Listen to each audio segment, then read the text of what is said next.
The neutralization of politically aware black men is a required practice by Hasan Johnson, Ph.D. I was reminded of Bakari Kidwana's 2016 article, The 16 Black Panthers Still Behind Bars. Today, and I had a stray thought that bears reflection. We're used to thinking about racism and those that lost their lives fighting it. But we don't really think about what that means in terms of gender for fear of being branded sexist by intersectionalists, BFNs, black feminist nationalists. So we only discuss gender when engaging women or LGBTs. However, cisgendered hetero black males have a gender, despite not being described as such, even by gender theorists. In his piece, Kidwana points out that 14 out of Black Panther activists on this list are black male, as well as the majority of those that have already died in prison. Look, I'm not suggesting that no other demographic has it hard, whatever that means. Despite that, it has become commonplace to play the identity calculus game to win points for attention from both white society and black intelligentsia, as well as be ranked with the most oppressed group. I'm pointing this out for the sake of accuracy and clarity. And I am pointedly speaking to black men. I'm simply saying that the preemptive neutralization of politicized black men has been in effect for centuries. Politicized black men have been targeted to extreme levels since being forcibly brought to the Western Hemisphere to such a degree that even the possibility of becoming active has led to their deaths. Doubt me? Look up how many activists have been killed in the last 5 years in the black community and tell me what gender they are. Yet most won't, because merely saying exposes one to a frenzy of accusation of sexism. Yet to discuss black oppression while admitting the open acknowledgement of black men, to me, is sexist. You want to know what America's most consistent form of pornography is? It's seeing intelligent, unbowed black men taken from this to this. This is what has homoerotically stimulated America more than anything. And seeing the deaths on video via smartphone has reinvigorated the violence porn craze to an all-new height. Yet even when speaking globally, black men are discounted, even while being reported on. In an article by the BBC News entitled African Migrants Sold in Libya, Slave Markets, IOM says, migrants with skills like painting or tiling would fetch higher prices. The head of the IOM, International Organization for Migration in Libya, told the BBC. Here, black African men are downplayed, while the direct acknowledgement that women are sold into the sex slave industry is mentioned, despite there being a subtle admittance that the majority of those enslaved and sold are men, when they state that slavers seek men with key manual labor skills. The idea that only women are forced into the sex slave industry is patently false. Since chattel slavery, black men's enslavement has required the sexualization of their bodies for key types of labor. Forced sex by homosexual slavers, even in childhood, forced sex by slaver women, and a brutalization of black male bodies and their genitalia. Such is part of the sex slave industry, not separate from it. Libya has become a modern-day slave market, keeping migrants at the mercy of a complex trafficking web tolerated by the country's many militia groups, an issue largely ignored by the world, a Pulitzer Prize-winning photographer said on Wednesday. Narcisco Contreras, who spoke to migrants kept as slaves during a documentary photography project in Libya, said global attention focused on North Africa country as a gateway for migrants attempting to reach Europe by sea. And seeing the breadth of this slave trade should give one pause. Still, the targeting and neutralization of black males goes unregarded, and the emphasis on everyone else becomes paramount. How others feel about slavery today or historically, take precedent over who actually experienced it. And of course, the spectacle of an orange haired 45th president and a new superhero movie take our attention away from what's been happening to our sons, husbands, boyfriends, fathers, grandfathers, uncles, grandsons, and brothers at every significant age level.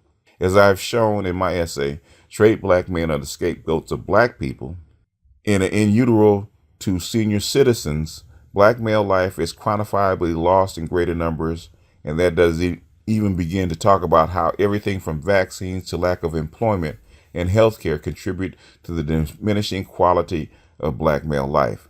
It has become a greater priority to show women kicking men through walls in popular entertainment than it is to show black men speaking truth to power in ways that translate to our lived reality. Even when the state develops new rationales for targeting black people, we ignore the gender ramifications. The first person arrested under new classification black identity extremist, Rakeem Balogun, known as Christopher Daniels, was a black man. The implication of this go back to the famed COINTELPRO program. But few recognize that both have been and will be used to target black men. What's my point? It's simple.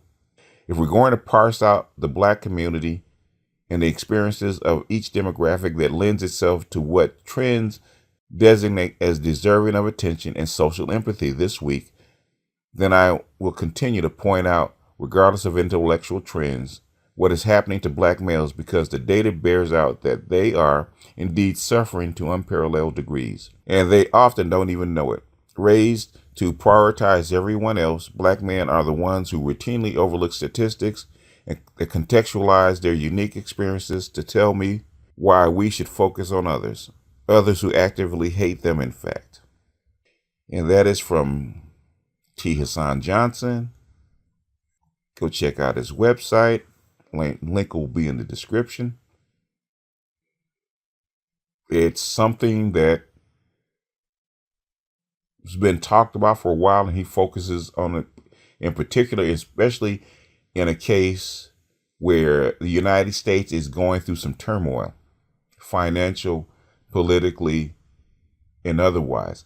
As the United States loses power, vulnerable groups such as black men are going to be targeted, and targeted without reason. Just this year and last year, you've had white men go off and actually kill extreme numbers of people, and you have white men all over the country that they don't even report on killing multiple numbers of people. But they don't focus on that.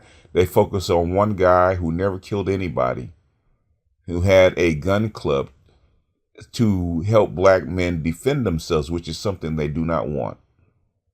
They do not want vulnerable groups like black men with the ability to defend themselves. And since this country is founded as black men rarely did violence to hurt people. Black men use violence as a defense to prevent themselves from being killed or injured.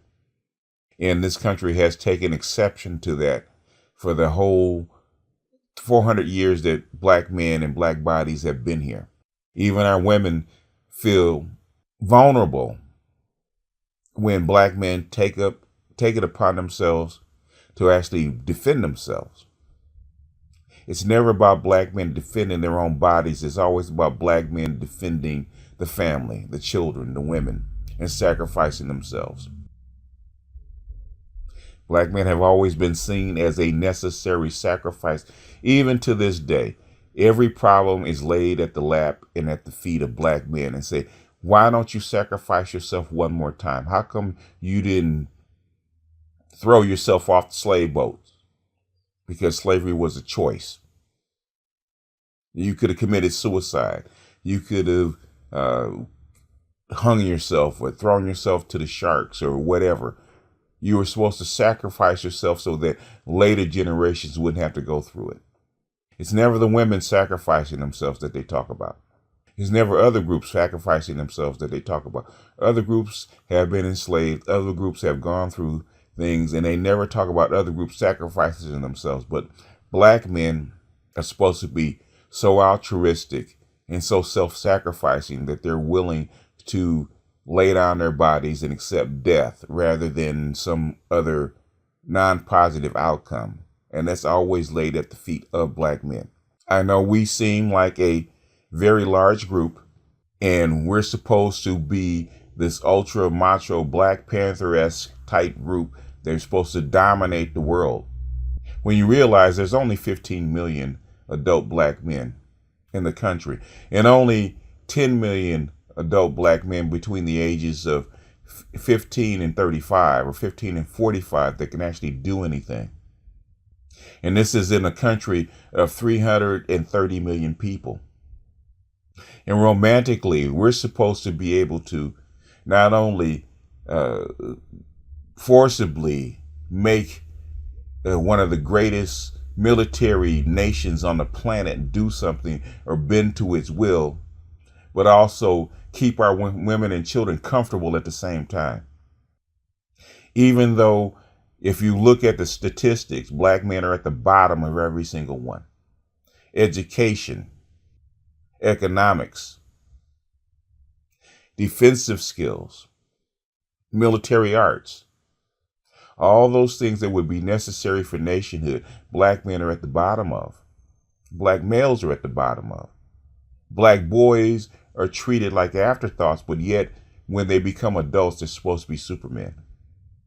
We're supposed to plant 10 million black magic Negroes that were supposed to pop up and become superheroes at the age of 18.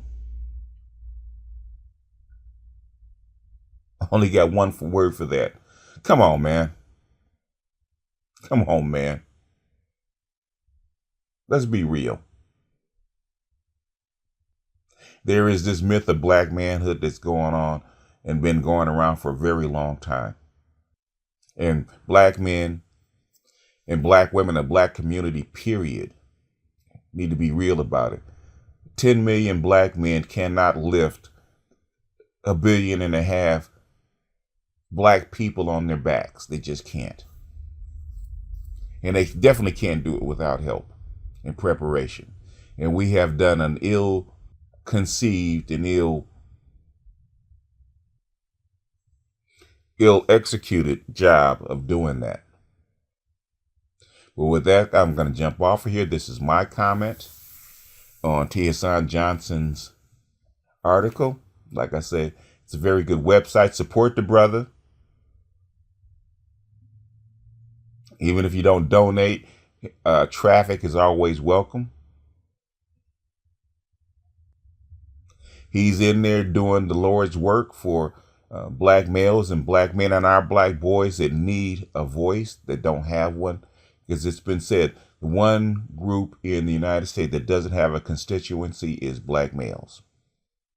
And that's by design. Well, with that, I'm going to jump off of here. This is BGS out, and I will see you guys on the next one.